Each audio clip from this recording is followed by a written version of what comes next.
Kita sering kali menjadikan ayat ini sebagai ayat kesukaan.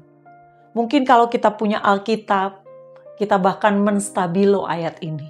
Yeremia 29 ayat 11.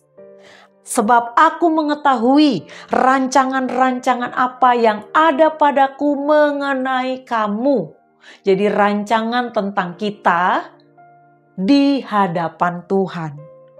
Demikianlah firman Tuhan, yaitu rancangan damai sejahtera dan bukan rancangan kecelakaan, untuk memberikan kepadamu hari depan yang penuh harapan. Tapi janganlah ketika kita membaca ayat ini kita berkata, oh sudah ada rancanganku di tangan Tuhan. Tuhan itu tidak merancangkan malapetaka dan kecelakaan. Dia sudah merancangkan hari depan penuh harapan. Ya udah kita tinggal duduk-duduk diam aja. Sampai Tuhan menyatakan rancangannya itu. Tentu saja tidak bisa demikian. Sebab di dalam perjanjian baru dikatakan, iman tanpa perbuatan adalah iman yang mati. Ketika engkau berkata, oh iya saya beriman bahwa rancangan hidup saya ada di tangan Tuhan. Ada hari depan yang penuh harapan.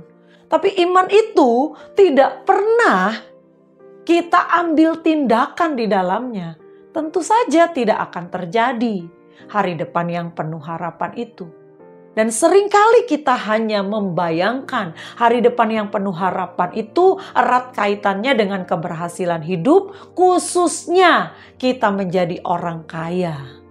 Kita punya harta yang banyak, itu berarti hari depan yang penuh harapan.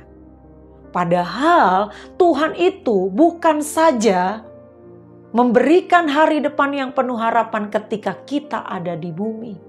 Tapi dia juga ingin memberikan hari depan yang penuh harapan sampai pada kekekalan. Karena pengharapan kita kepada Tuhan bukan hanya untuk hidup di dunia ini saja.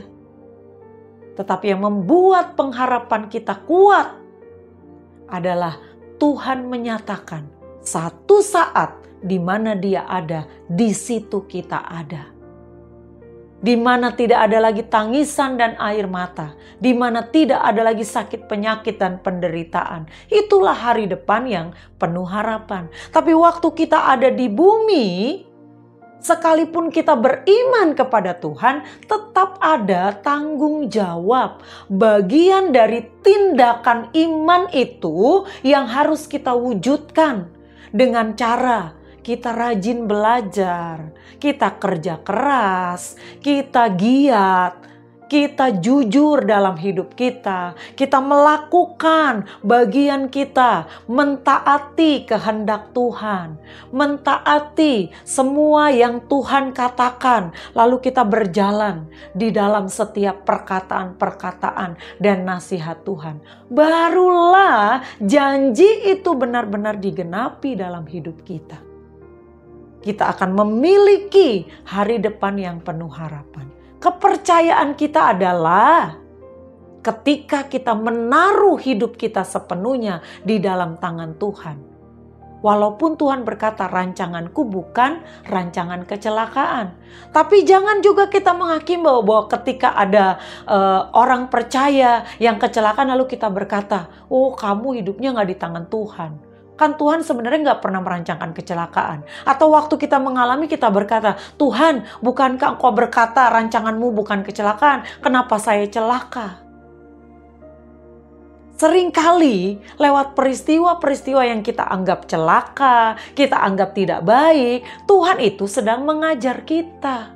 Supaya kita tetap mengandalkan Tuhan, tetap percaya bahwa ujungnya nanti Tuhan tetap merancangkan damai sejahtera dalam kehidupan kita. Tetapi iman kita, percaya kita kepada Tuhan harus kita buktikan dengan segala perbuatan yang sesuai dengan iman kita.